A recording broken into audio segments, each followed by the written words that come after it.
Félicitations, vous venez d'acheter le capteur de puissance Vector de Garmin. Aujourd'hui, je vais vous accompagner dans une série de petites vidéos sur l'installation du Vector, la procédure pour l'installer sur un autre vélo et la préparation pour votre première sortie. Ces procédures sont très simples et nous souhaitons vous transmettre les informations nécessaires pour que vous puissiez les réaliser vous-même. Commençons. Étape 1, nous allons jeter un œil à la boîte du Vector et à son contenu. La boîte du Vector contient 2 pédales et 2 boîtiers de pédales. Les pédales renferment les capteurs de puissance à l'intérieur de l'axe et les boîtiers de pédales sont utilisés pour alimenter le système et pour transmettre les données via la technologie ANT+.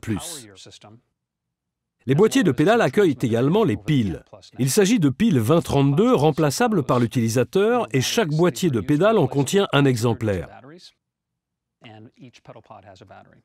L'intérieur de la boîte contient plusieurs éléments. De la documentation, une note de remerciement de la part de Garmin, votre manuel de démarrage rapide et votre guide concernant la sécurité. Toutes ces informations sont également disponibles en ligne sur www.garmin.com/vectorowner. Sur ce site, vous aurez accès à l'intégralité de notre documentation ainsi qu'à des mises à jour ou des mises à niveau du logiciel disponibles pour tous les détenteurs de Vector. Dans la boîte, plusieurs éléments comme une clé USB ANT qui vous permet de mettre à jour les pédales via une connexion sans fil avec des mises à niveau ou des mises à jour du logiciel.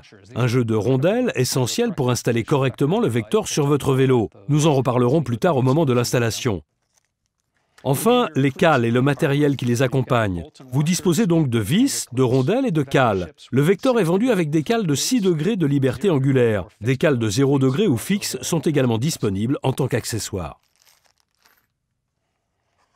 Nous recommandons également de garder votre boîte Vector. Ça peut être une excellente solution pour voyager avec votre appareil. Imaginons que vous partiez en voyage et que vous louiez un vélo. Si vous avez besoin de vos données de puissance, vous pouvez placer les pédales Vector et les boîtiers dans la boîte, les glisser dans votre sac et pourrez partir tranquille.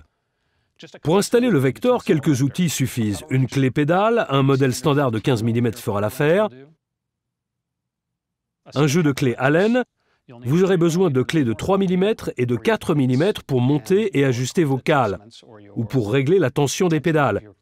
Et vous aurez aussi besoin d'une clé Allen plus grande pour retirer les pédales existantes, suivant le modèle dont vous disposez. Nous recommandons aussi d'utiliser un peu d'huile standard pour graisser les filetages sur les pédaliers ainsi que les filetages des pédales. C'est tout ce qu'il vous faut. Nous venons de passer en revue le contenu du Vector et les outils dont vous avez besoin. Penchons-nous à présent sur le vélo et sur le matériel nécessaire à l'installation.